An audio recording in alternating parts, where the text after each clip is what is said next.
pour des personnes qui ne comprennent pas. Et pourquoi je parle de cette partie d'ego là? Parce que tu dois te coller à ces personnes-là pour grandir. Et moi, j'ai mon mentor qui me disait que pour apprendre, tu dois accepter d'être exploité. C'est vraiment réel. Pour apprendre, si tu as vraiment soif d'envie d'apprendre, si tu as l'amour de ce que tu fais, tu dois vraiment accepter d'être exploité. Parce que c'est quand on t'exploite que tu commences à apprendre. Parce que si on ne t'exploite pas, tu ne peux pas vraiment apprendre. Et une fois qu'on commence à t'exploiter, une fois que tu te colles à ces personnes-là, tu apprends de ces personnes-là, tu apprends de tes erreurs. Et beaucoup disent que non, je ne sais pas faire et je ne peux pas me lancer parce que je ne sais pas faire. Mais si tu ne te lances pas, comment tu sauras faire? C'est réel. Si tu ne te lances pas, comment tu sauras faire? Donc c'est moi je dis, c'est un gâteau, un bricolant qu'on devient vraiment bon, on devient vraiment performant. Moi, allez-y regarder mes toutes premières vidéos en bas et sur mon compte YouTube. Ça a vraiment été de la merde, c'est vraiment rien. Moi souvent que je regarde mes contenus, je me mets à rigoler. Mais aujourd'hui je vois que ça va me faire bientôt 1 an maintenant que je suis dans la création de contenu et dans mon parcours professionnel de l'immobilier. Et je vois que je m'améliore au fil du temps, je m'améliore au fil du temps et je fais des vidéos vraiment performantes. Et quand je finis de faire un contenu et que je regarde le contenu, j'ai le sourire aux lèvres parce que je suis vraiment heureux, je suis vraiment content de mon évolution au niveau de ma création de contenu et au niveau de mon volet professionnel de l'immobilier. C'est vraiment réel. Ça ne demande pas vraiment beaucoup d'argent.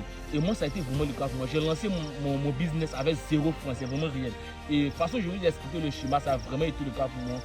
J'étais assis dans la maison, j'ai réfléchi sur une semaine à 1 mois. Et quand j'ai trouvé l'idée, j'ai trouvé le problème que je devais résoudre, je me suis vraiment mis en action.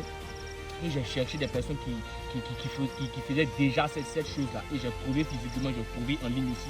Et j'ai commencé à suivre ces personnes-là, j'ai commencé à mettre leurs conseils en pratique. Et j'ai passé à l'action. Il faut toujours passer à l'action. C'est vraiment réel. Et c'était ça mon message pour vous dire que pour lancer un business, ça demande ces 3 parties-là. Le premier truc, c'est, comment dirais-je, le fait de réfléchir sur ce que vous êtes capable d'accomplir, vous êtes capable de résoudre quel problème.